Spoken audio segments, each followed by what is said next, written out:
नमस्कार। आप लोग का स्वागत है आरएमएस क्लासेस में। आज की इस वीडियो में हम लोग पढ़ेंगे परमाणु अणु और आयन चैप्टर 3।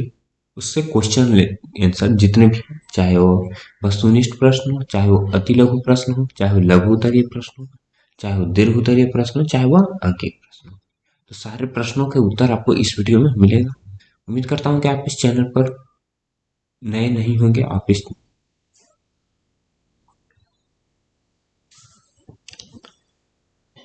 चलो अब हम लोग स्टार्ट करते हैं वीडियो में। सबसे पहले हम स्टार्ट करते हैं वस्तुनिष्ठ प्रश्न से। तो वस्तुनिष्ठ प्रश्न में सबसे फर्स्ट नंबर जो क्वेश्चन है वो क्या करेगा वो कि कार्बन ऑक्साइड के सभी नमूनों में कार्बन और ऑक्सीजन के द्रव्यमानों का जो अनुपात है 3:8 रहता है। तो यह जो है किस नियम के अनुकूल है? ठीक है बाबू। चलो, तो कार्बन ऑक्साइड के जो नमूने हैं जिसमें कार्बन और ऑक्सीजन, ठीक है, कार्बन और ऑक्सीजन के जो द्रव्यमानों का अनुपात है कितना है? 3:8 है। तो यह किस नियम के अनुकूल है? इसे हम किस नियम के अंतर्गत रखते हैं? ठीक है बाबू। चलो, तुम सब लोगों ने इस तो तुमको ऑप्शन में क्या दे दिया है? पदार्थ की अनस्वरता का नियम, स्थिर अनुपात का नियम, अपवर्त्य अनुपात का नियम और गैसीय आयतन का नियम। ठीक है, तो गैसीय आयतन का नियम और अपवर्त का नियम ये दोनों तो इसी ऐसे ही कट गए। ठीक है। बच गए तुमको एक पदार्थ का अनस्वरता का नियम और स्थिर अनुपात का नियम। ठीक है, तो स्थिर अनुपात का नियम को ही हम निश्चित अनुपात का भी नियम कहते हैं।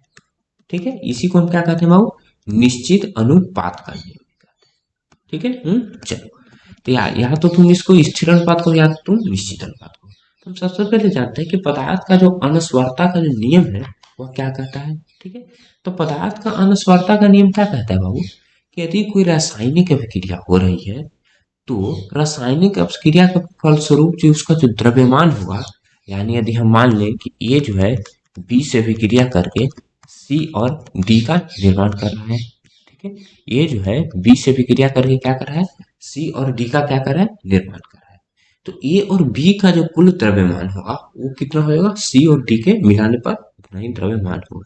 ये कौन बताता है? पदार्थ की अनस्वरता का नियम बताता है।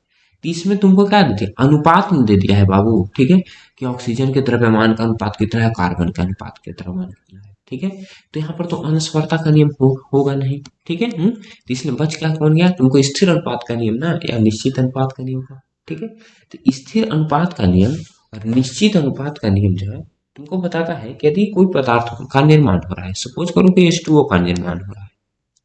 ठीक है, यहाँ पर CO2 दे दिया, तब CO2 कर सकते हैं। ठीक है, तो CO2 में कार्बन का मास कितना हो जाता है? 12 ना, और ऑक्सीजन का 2 है ना, तो 16 दूनी क्या हो जाएगा? 32। ठीक है, तो 12 और 32 का जो तुम रेशियो निकालोगे तो क्या हो जाएगा? 4×3 12 और 4×8 32, 3:8 आ रहा है कि नहीं? 3:8 किस में आ रहा है? निश्चित अनुपात में ना, तो इसका ऑप्शन क्या हो जाएगा?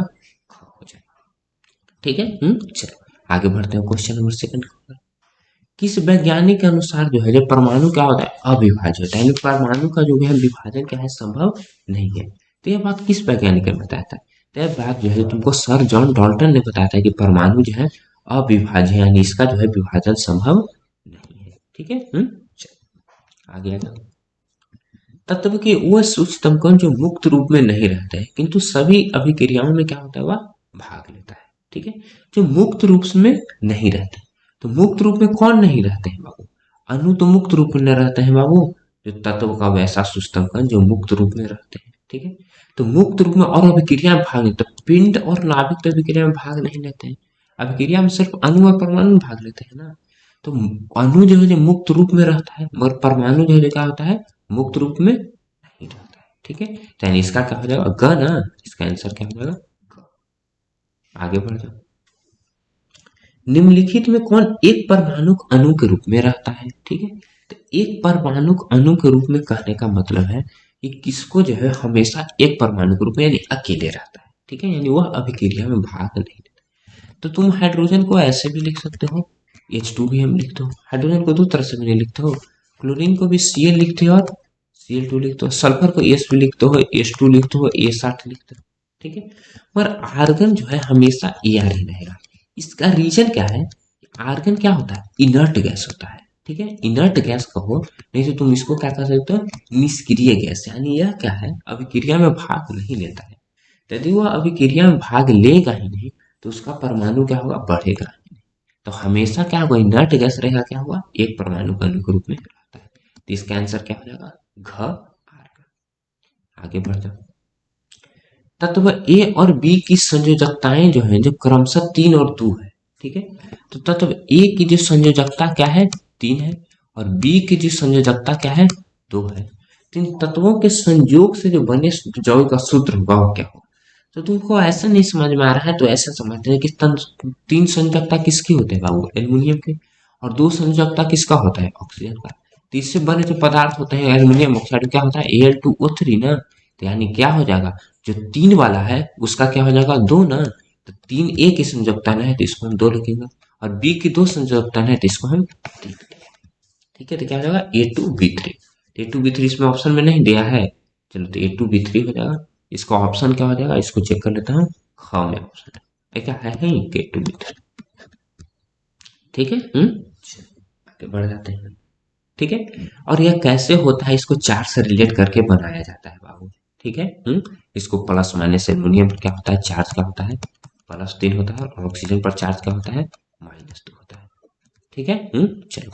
तो यदि तुम और जानना चाहोगे, तुम जान सकते हो कि जितने भी यौगिक बनते हैं वो क्या बनते हैं, जो खास करके जो आयनिक यौगिक बनते हैं उसमें क्या होता है, जो आयनिक यौगिक बनते हैं उसमें क्या होता है, चार्ज का बहुत बड़ा योगदान होता है। ठीक है, यानी हम दोनों को कंबाइंड रूप क्या होना चाहिए, 0। जैसे +3 है ना, तो एल्यूमिनियम +3 दो से गुना कर दोगे तो +6 हो जाएगा। ये 3 नहीं, -2 से करोगे तो -6 हो जाएगा। कट करके 0 आ गया कि नहीं। ठीक है, चलो, यानी यह सूत्र है, इस तरह से निकलता है सारे जो। आगे बढ़ जाओ। सोडियम फॉस्फेट, तो सोडियम फॉस्फेट, तो सोडियम का चार्ज क्या होता है, +1 है। अब फॉस्फेट का फॉर्मूला क्या होता है, पीओ फॉर्मूला, इसका चार्ज क्या होता है, -3। इसको यदि हम बनाएंगे तो क्या हो जाएगा, Na3PO4। तो Na3PO4 है तुमको ऑप्शन में कहीं, ऑप्शन में तुमको है Na3PO4। ठीक है, तो एक ऑप्शन चेक कर लेता हूँ Na3PO4, हाँ गम है। ठीक है, तो गम ये जो है जो 3 है, Na3PO। ठीक है, तो ऑप्शन नंबर ग हो जाएगा। छठा, नेक्स्ट क्वेश्चन आता है 7th के ऊपर।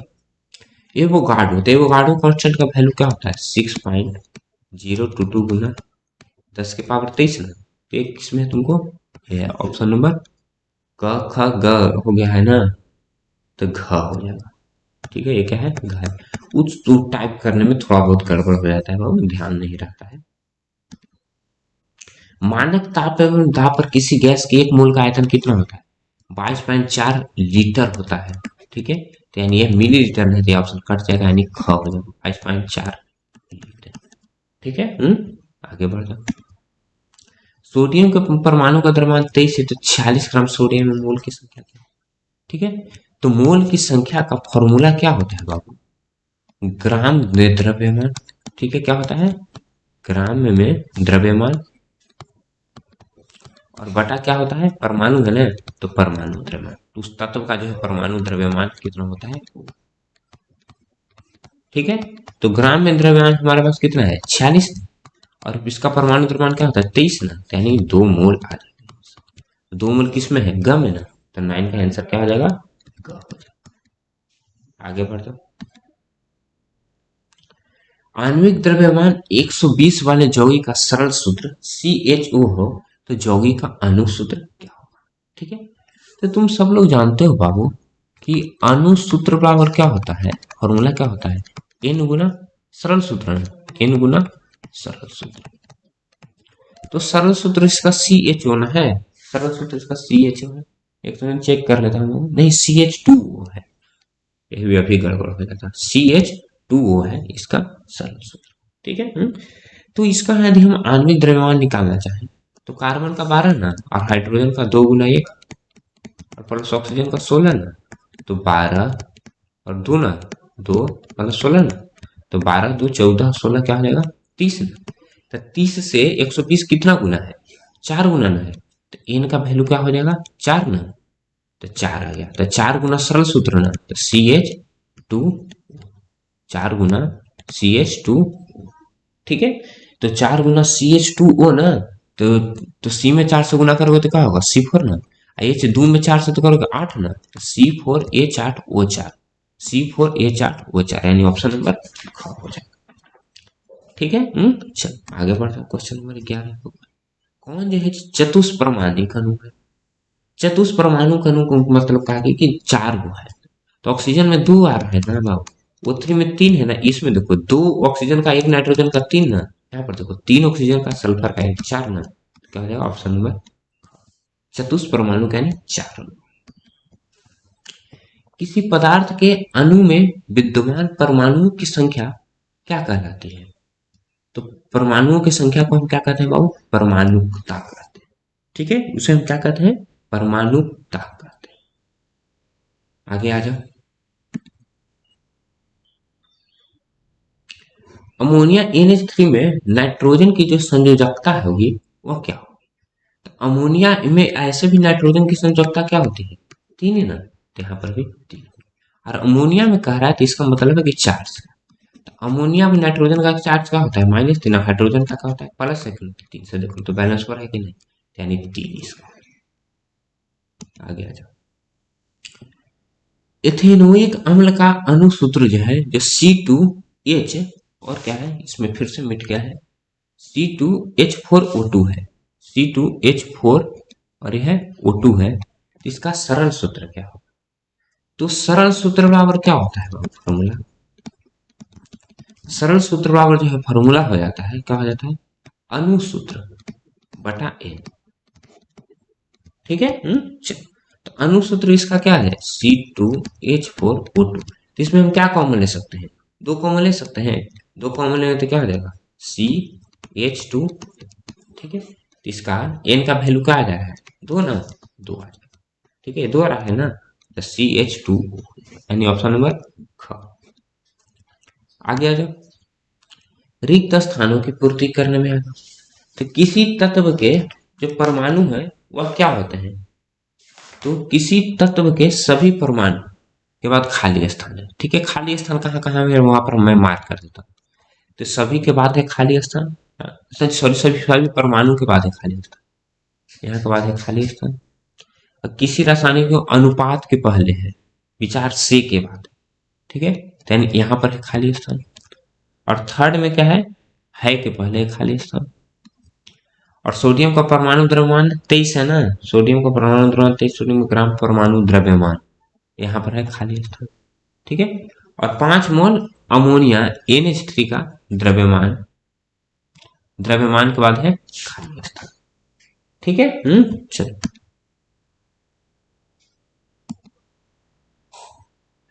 सॉरी बाबू, कुछ क्वेश्चन मिस हो गया है, तो ये काम करता हूँ कि आप सब लोग क्या कीजिएगा, बुक को खोल करके देख लीजिएगा, मैं सबका आंसर बता दूंगा। 6-7-8 का मिस हो गया क्वेश्चन। ठीक है। चल, तो पहले पर आ जाते हैं रिक्त स्थान के पूर्ति में। किसी तत्व के सभी परमाणु क्या होते हैं, समान होते हैं, या तो इसको हम सदृश भी बोल सकते हैं। ठीक है, तो पहला का क्या हो जाएगा, समान बोलो, नहीं तो तुम इसका क्या बोल सकते हो, सदृश भी बोल सकते हो। ओके। किसी रासायनिक यौगिक में उसके अवयवी तत्व भार के विचार से क्या होता है, स्थिर अनुपात में न रहते हैं बाबू। अभी तुमको फर्स्ट ऑब्जेक्टिव क्वेश्चन में बताए थे। क्लोरीन का संकेत क्या होता है, F ना। सोडियम का परमाणु द्रव्यमान 23 है, तो ग्राम परमाणु द्रव्यमान इसका भी क्या हो जाएगा, 23 ना, 23 हो जाएगा। ठीक है, ग्राम परमाणु द्रव्यमान कैसे निकलेगा, तो यानी हम मोल की संख्या से निकालेंगे। परमाणु द्रव्यमान इसका 23 दे दिया है। ठीक है, और तो इसका यदि 23 होगा तभी तो 1 मोल सोडियम हो जाएगा। ठीक है, इसका ग्राम परमाणु द्रव्यमान क्या हो जाएगा, 23। 5 मोल अमोनिया का द्रव्यमान कर रहा है, तो 5 मोल, तो 1 मोल अमोनिया का क्या हो जाएगा, अमोनिया का 14 हाइड्रोजन का 3 गुना 1 है ना, तो 14 3 17 ना, 17 बचे 85 हो जाएगा। ठीक है, आगे बढ़ जाते हैं क्वेश्चन नंबर 6 के ऊपर। ठीक है, क्वेश्चन नंबर 6 जो है जो तुमको क्या कह रहा है कि क्यूपरस क्लोराइड में कॉपर की संयोजकता क्या होगी। तो क्या है, Cu2 और Cl2 ना कह रहा है, इसमें क्लोरीन का -1 है तो कॉपर का भी क्या हो जाएगा, +1 हो जाएगा। क्योंकि दोनों का ना +1 गुना +2 करोगे तो प्लस, दूना -1 गुना माइनस, तो कर करके 0 होना है, तो संयोजकता इसका क्या हो जाएगा, +1। 7 पर आ जाओ। तत्व के परमाणु ही किसमें भाग लेते हैं, रासायनिक अभिक्रिया में ना बाबू। रासायनिक अभिक्रिया।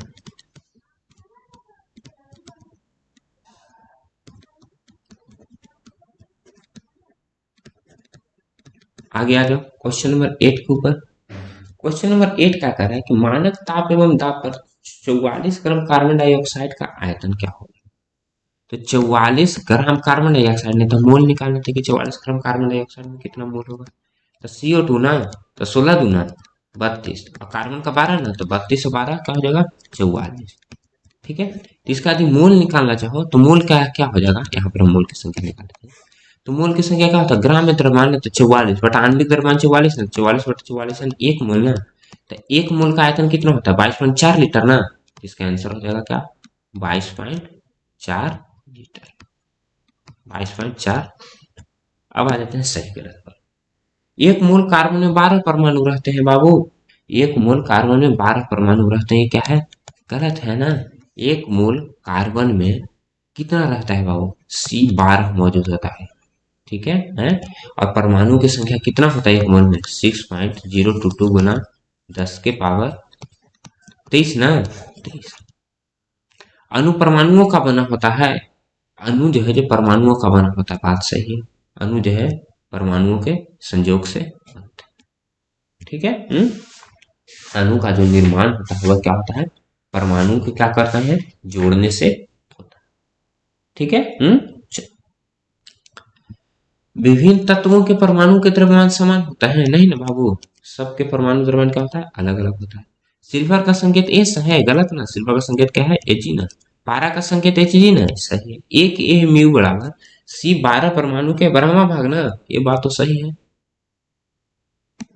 सोडियम कार्बोनेट Na2CO3 Na2CO3 उत्कृष्ट गैस द्वि परमाणु होते नहीं ना, एक परमाणु को ना। 36.5 ग्राम HCl में अणुओं की संख्या इतनी है, सही है। चेक कर लेते हैं कि 36.5 ग्राम HCl में कितना मोल होगा। तो हाइड्रोजन का 1 ना और क्लोरीन का 35.5 ना, तो 36.5 आ रहा है कि नहीं। तो मोल की संख्या क्या हो जाएगा, आणविक द्रव्यमान और परमाणु आणविक द्रव्यमान और ग्राम में द्रव्यमान दोनों एक ना, एक मोल ना, तो सही है। आगे आ जाओ, परमाणु सिद्धांत के जो प्रणेता कौन थे। तो सबसे पहले परमाणु सिद्धांत कौन किसने दिया था बाबू, सर जॉन डाल्टन ना, सर जॉन डाल्टन ने दिया था। आगे आ जाओ, यौगिक परमाणु की परिकल्पना, ठीक है, यानी यौगिक परमाणु जो है इसकी जो है परिकल्पना सबसे पहले किसने की थी बाबू। ठीक है, तो इसकी भी जो यौगिक परमाणु जिसे हम कहते हैं, ठीक है, इसकी भी जो सबसे पहले जो परिकल्पना की थी इसने एवोगाड्रो ने की थी।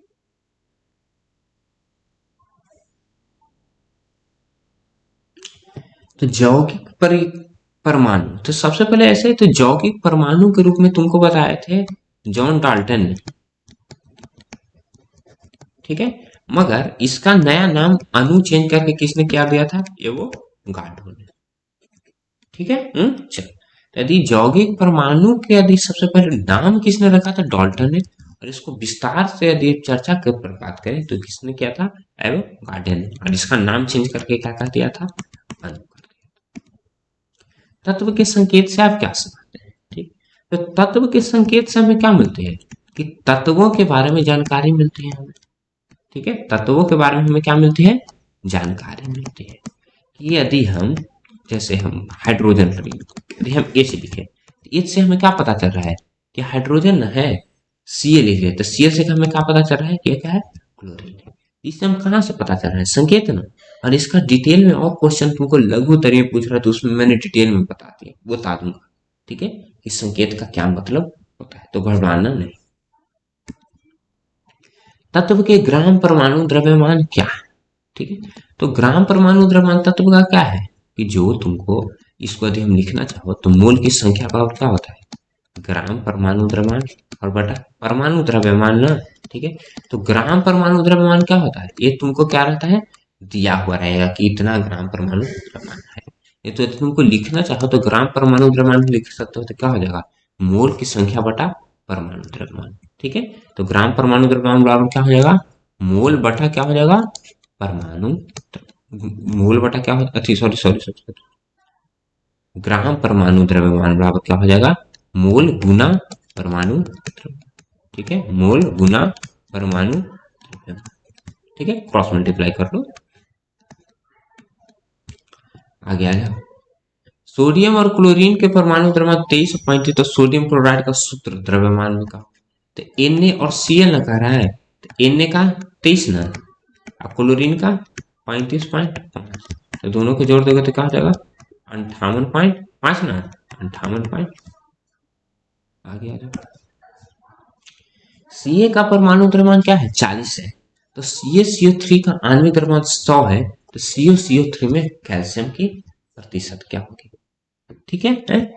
तो प्रतिशत क्या हो जाएगी टोटल बटा, जैसे सिंपल प्रतिशत निकालना है वैसे तुमको निकालना, तो CaCO3 टोटल का ना है, तो टोटल वाला पार्ट नीचे आ जाएगा, तो 100 है ना, तो 40 ना है बाबू, Ca का परमाणु तो यानी कैल्शियम का ना पूछा, तो 40 बटा 100 गुना 100 ना, तो 100 से 100 कैंसिल यानी 40%, ठीक है? तो नीचे क्या लिखा है जो पूरे जो यहाँ पर जो दिया हुआ रहेगा उसका कुल कितना आणविक द्रव्यमान होगा से, और ऊपर में क्या हो जाएगा जिस तत्व का हमें प्रतिशत निकालना रहेगा उस तत्व का परमाणु, ठीक है, गुना 100। परमाणु क्या है, ठीक है, तो परमाणु हम क्या कर सकते हैं कि तत्व का सूक्ष्मतम कण, तत्व का क्या है सूक्ष्मतम कण, सिंपल परमाणु कण। कैल्शियम नाइट्रेट, तो कैल्शियम और नाइट्रेट का फॉर्मूला क्या होता है NO3 ना, NO3, और NO3 का चार्ज क्या होता है बाबू -1 चार्ज होता है, और कैल्शियम का चार्ज क्या होता है +2 ना, +2। इसको यदि फॉर्मूला में सेट करना चाहे तो क्या हो जाएगा Ca और NO3 ना, और इसका क्या हो जाएगा होल 2, क्योंकि +2 को -2 करेगा तभी ना, क्योंकि तभी ना जीरो होगा, मैंने बताया कि कंपाउंड के नाम में जीरो का बहुत होता है, तो इसको +2 है, तो इसको -2 लाइएगा तब ना, तो -2 लाने के लिए यहाँ पर 2 से गुना करना पड़ेगा। तत्व की संयोजकता क्या होती है, तत्व की संयोजकता क्या होती है बाबू, आखिर यदि लिख दो कि जिस तत्व की, यानी जिस तत्व का जो है वैलेंस इलेक्ट्रॉन, ठीक है 1 से 4 होगा, ठीक है 1 से 4, तो उसका वैलेंसी यानी संयोजकता क्या हो जाएगी वही सेम हो जाएगा, ठीक है, क्या हो जाएगा 1 से 4 हो जाएगा।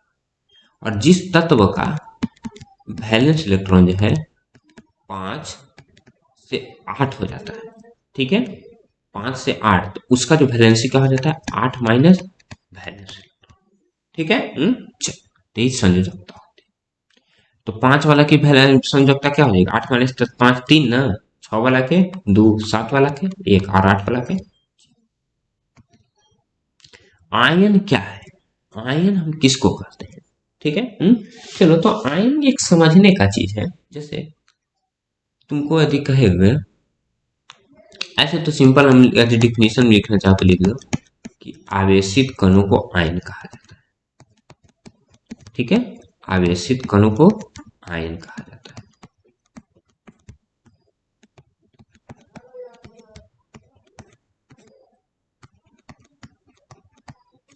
आगे आ जाओ कि आवेशित कण कैसे है, जैसे बाबू जो धातु होता है, ठीक है, और अधातु होता है, जनरली दो प्रकार के तत्व होते हैं, ठीक है, तो जो सारे धातु और अधातु तत्व सब क्या खोजता है कि वह क्या हो वो बैलेंस रहे, यानी क्या हो अपने आखिरी कक्षा में क्या चाहे 8 इलेक्ट्रॉन चाहे, आखिरी कक्षा में कितने इलेक्ट्रॉन चाहे 8 चाहे, और धातु क्या करता है 8 इलेक्ट्रॉन अपने आखिरी कक्षा में कैसे करता है इलेक्ट्रॉन के क्या करके त्याग करके, और अधातु क्या करता है इलेक्ट्रॉन ले करके, ठीक है, तो जो त्याग करता है उसका क्या हो जाता है +4 हो जाता है, और जो लेकर करता है उसका क्या हो जाता है -4, ठीक है।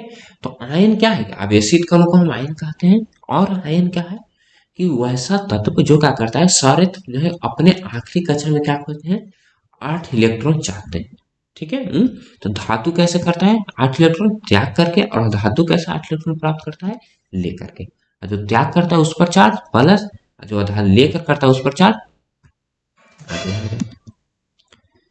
निम्नलिखित के रासायनिक सूत्र लिखे, तो कैल्शियम क्लोराइड ना, तो कैल्शियम का सी है ना, क्लोरीन के सी है, और कैल्शियम पर +2 चार्ज ना, क्लोरीन पर -1 चार्ज, तो इसका क्या हो जाएगा CaCl2। एल्युमिनियम नाइट्रेट ना, तो एल्युमिनियम और नाइट्रेट का क्या होता है NO3 ना, NO3 पर -1 चार्ज और एल्यूमिनियम पर +3 चार्ज ना, +3 चार्ज। तो इसको करोगे तो क्या हो जाएगा, AlNO3 के होल 3। ठीक है, आगे आ जाओ। अमोनियम क्लोराइड में, तो अमोनियम क्लोराइड का फॉर्मूला क्या होता है, NH। अमोनियम क्लोराइड में कह रहा है तो NH4Cl। तो इसमें तत्व कौन है, एक नाइट्रोजन, एक क्या हो जाएगा हाइड्रोजन, और एक हो जाएगा क्लोरीन। ऑक्सीजन परमाणु के एक मोल का द्रव्यमान क्या हो, तो ऑक्सीजन परमाणु न कह रहा है, सिंपल हम ओ लिखेंगे। ठीक है, तो एक मोल का द्रव्यमान कह रहा है, तो एक मोल का द्रव्यमान क्या हो जाएगा, जितना परमाणु द्रव्यमान होता है उतना ही ना, नहीं तो तुम निकाल लो सिंपल। एक मोल का द्रव्यमान कह रहा है तो क्या हो जाएगा, यदि तुमको द्रव्यमान निकालना रहता है यानी ग्राम द्रव्यमान, तो और क्या होता है मोल। अरे भाई लिखा मोल गुना क्या होता है परमाणु द्रव्यमान, मोल गुना क्या हो जाता है परमाणु द्रव्यमान। तो मोल यहाँ पर कितना है एक ना, और परमाणु द्रव्यमान ऑक्सीजन का कितना होता है 8 ना, 8। तो इसका जो है एक मोल का द्रव्यमान क्या हो जाएगा 8 AMU ना, मोल में परिवर्तित करना है 28 ग्राम नाइट्रोजन और 22 ग्राम कार्बन डाइऑक्साइड। ठीक है, तो मोल की संख्या बराबर क्या होती है, मोल बराबर क्या होता है ग्राम में द्रव्यमान बटा परमाणु का है तो परमाणु द्रव्यमान, अणु का है तो अणु द्रव्यमान। तो ग्राम में इसका कितना है 28 ना, और नाइट्रोजन का परमाणु द्रव्यमान कितना होता है 14 ना, इसका क्या हो जाएगा 2 मोल।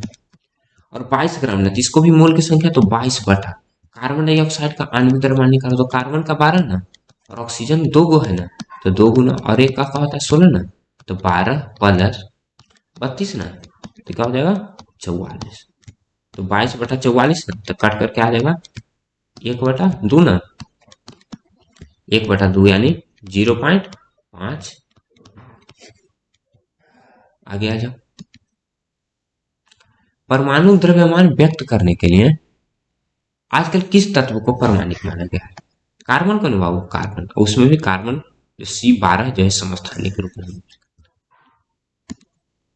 नाइट्रोजन का संकेतिक चिन्ह रासायनिक संकेत या संकेतिक चिन्ह का N ना, N। समान द्रव्यमान वाले दो फ्लास्क ए और बी में से ए में 5 मोल CH, क्वेश्चन चेक कर दो CH क्या है, CH4 होना चाहिए, अति लघु का 17 नंबर, हाँ CH4 है, और 5 मोल NH3 है, तो किसका भार ज्यादा होगा, तो हम सबका भार निकाल लेते हैं। तो भार अब क्या हो जाएगा मोल की संख्या बटा मोल की संख्या गुना आणविक द्रव्यमान। तो CH4 का ए और बी में से ना ए का 5 मोल है, तो 5 गुने CH4 का आणविक द्रव्यमान, तो सी का क्या हो जाएगा 6 ना, और H4 1 गुना 4 ना, तो 5 गुना, अच्छा सॉरी कार्बन का 12 ना, सॉरी सॉरी सॉरी, तो 12 प्लस 4 ना, तो 12 4 16, 16 बचे 80 ना, 80 आ जाएगा ग्राम। इसका निकाल लेते हैं, 4 ना कह रहा है, नहीं 5 मोल इसका भी है, तो 5। नाइट्रोजन का क्या हो जाता है 14, हाइड्रोजन का 1 गुना 3 ना, 5 गुना 14 3 17 ना, 17 बचे 85। ठीक है, तो किसका भार ज्यादा है 5 मोल अमोनिया का ना,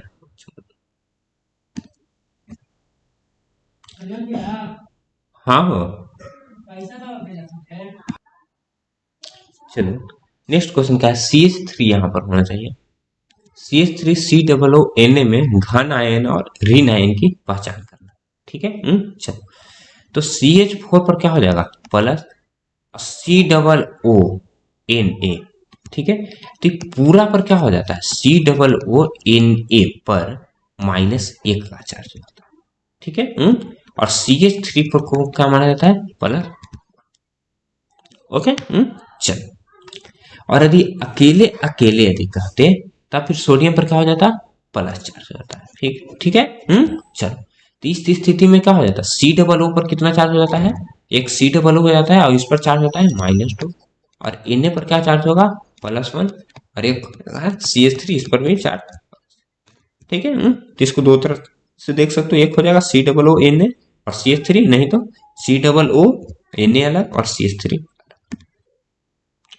P4O10 अणु की परमाणुकता, P4 यहाँ पर होना चाहिए, चेक कर लेता हूँ। हाँ P4N2, तो 10 और 4 14 ना, इसके परमाणुकता क्या हो जाएगी 14। आवेश युक्त परमाणु या परमाणुओं के समूह को क्या कहते हैं? ठीक है, तो आवेश युक्त परमाणु किसको हम क्या कहते हैं? आयन ना, और परमाणुओं के समूह को जनरली क्या बोलते हैं? अणु। ठीक है, चलो, नहीं तो ये दोनों को कंबाइन यदि तुमको लिखना चाहो तो इसको हम यौगिक भी बोल सकते हैं। किसी तत्व के परमाणु की संरचना के अध्ययन में माइक्रोस्कोप से की क्या प्रयोग होता है? तो माइक्रोस्कोप से हम क्या करते हैं बाबू? तत्वों के रासायनिक गुणधर्म का पता लगाते हैं। ठीक है, हम क्या करते हैं? रासायनिक गुणधर्म का हम पता लगाते हैं। तो कहने का मतलब क्या है? रासायनिक गुणधर्म कहने का मतलब है कि कोई तत्व का है, उसमें उसका जो है परमाणु आकार उसका क्या है, उसके नाभि का आकार कितना है, ठीक है, उसमें इलेक्ट्रॉन जो है जो किस प्रकार से रह रहा है, इस सब का पता हमें माइक्रोस्कोप के द्वारा ही लगता है। ऑक्सीजन परमाणुओं के 2 मोल का द्रव्यमान, तो 2 मोल ना, तो 2 मोल परमाणु का द्रव्यमान कह रहा है, तो ऑक्सीजन के एक परमाणु का द्रव्यमान कितना होता है? 8 ना, तो 2 मोल का क्या हो जाएगा? अच्छा सॉरी, फिर से एक परमाणु का ऑक्सीजन का 16 ना, तो 2 गुना 16 यानी 32 ना, तो 32 ग्राम।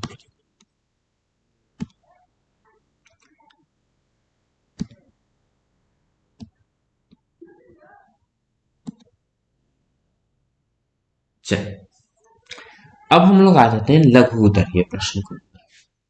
ठीक है, तो लघु उत्तरीय प्रश्न में क्या कर रहा है कि स्थिर अनुपात का नियम लिखें।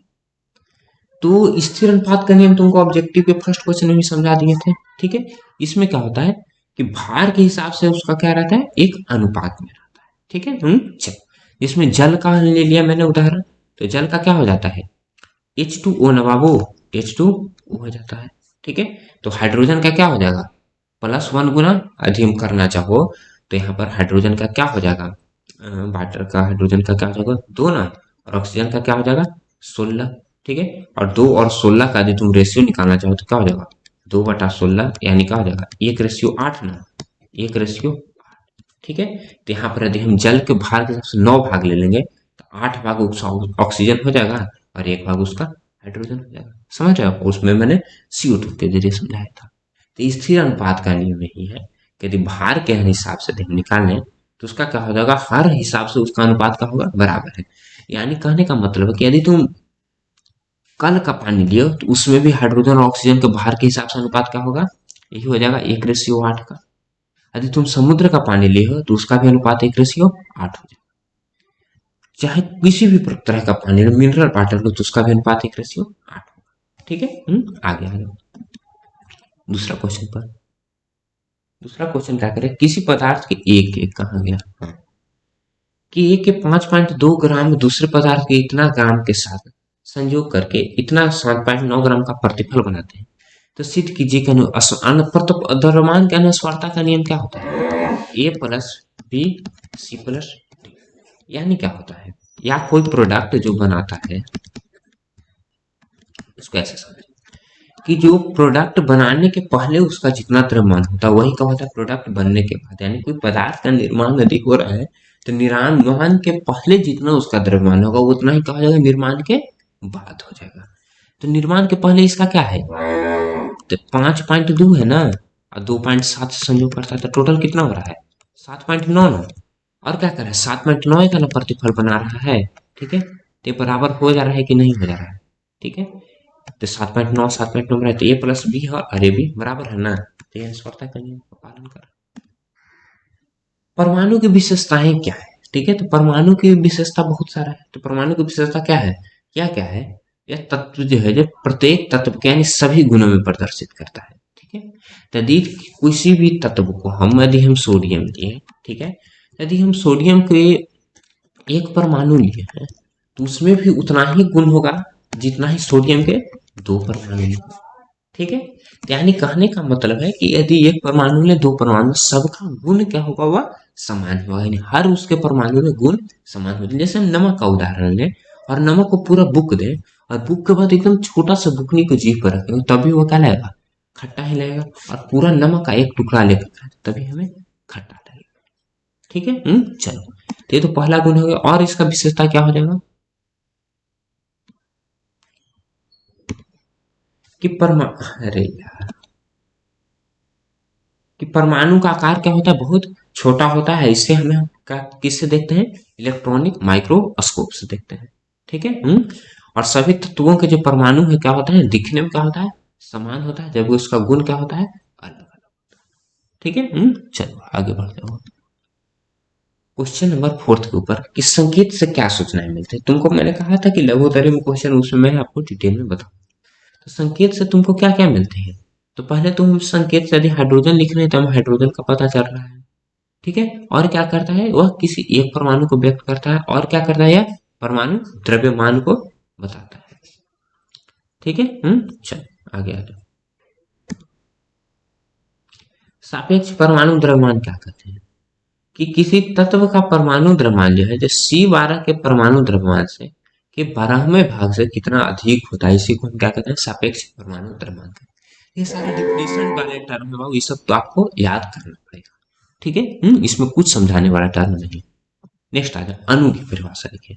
तो अणु क्या होता है कि पदार्थ का वह सूक्ष्म कण जो मुक्त अवस्था में रहता है। ठीक है, और इसका निर्माण क्या होता है, दो या अधिक परमाणुओं के संयोग से होता है। ठीक है, जैसे सिंपल H2 हो गया, तो H2 का निर्माण क्या हो रहा है, H और H से ना।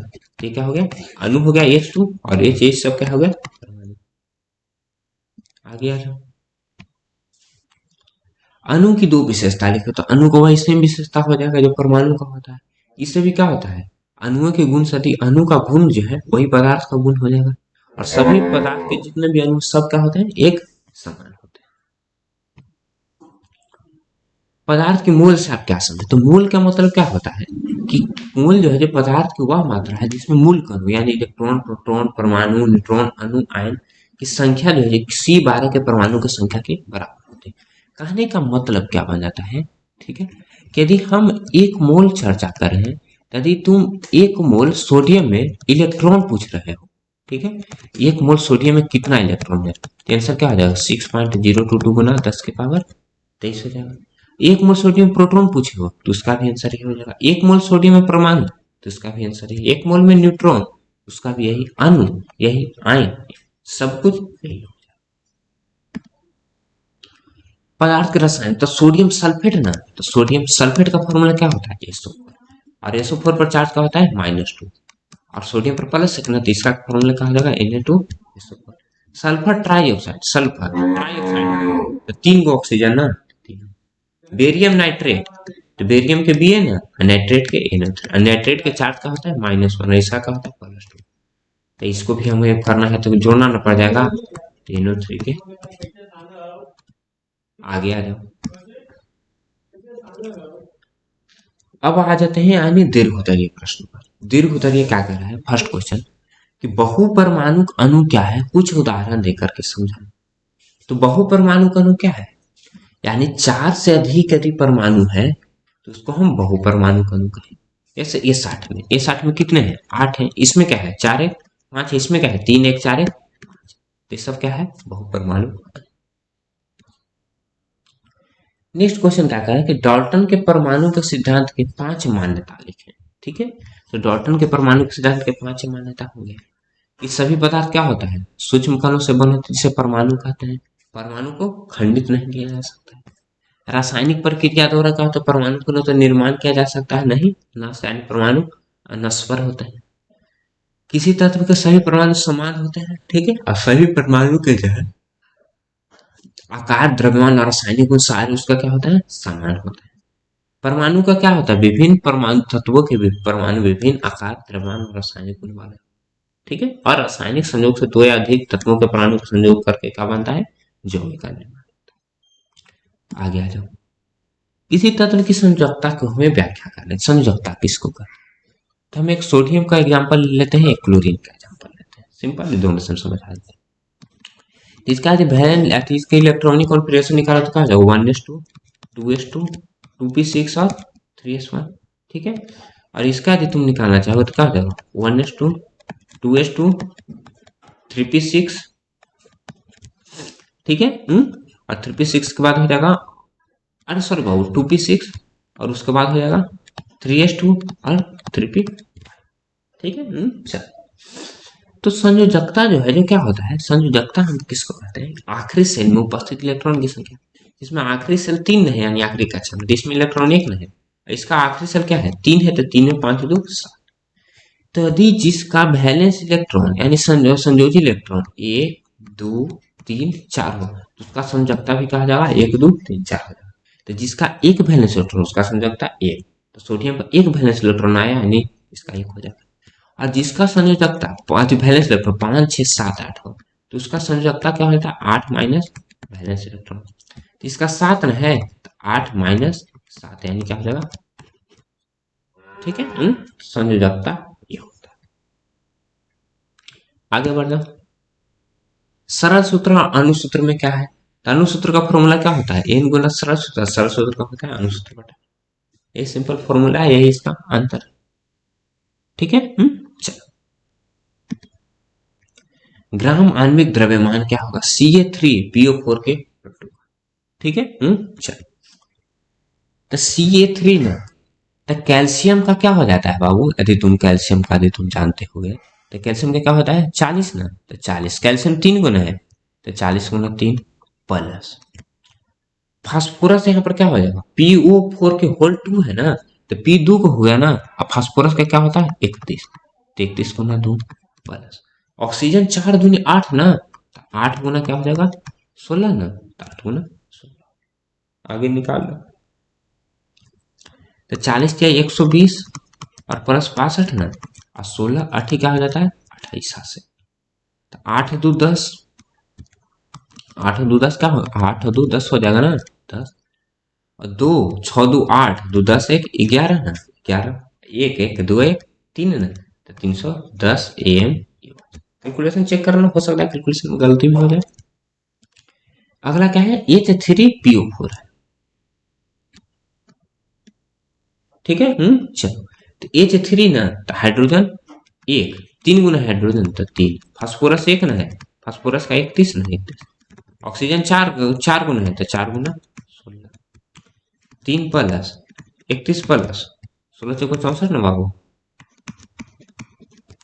तो 4 1 5 और 3 8 ना, 8 और 6 3 9, 98 AM।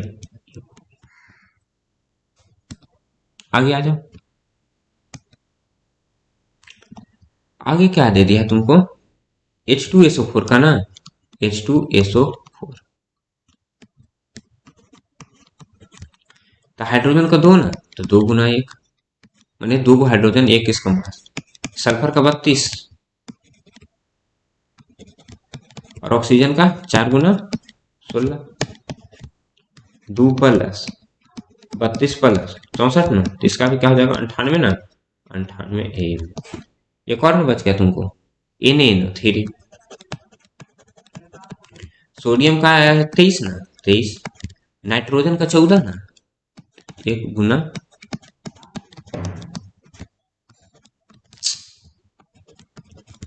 प्लस ऑक्सीजन का 16 ना, तो 3 गुना 16, तो 23 प्लस 14 प्लस 48 ना 48, तो 23 और 14 क्या हो जाएगा 37, यानी 8 4 9 3 12, एक ना 4 1 5 2 7 1 8 82 AM। कैलकुलेशन चेक कर लो।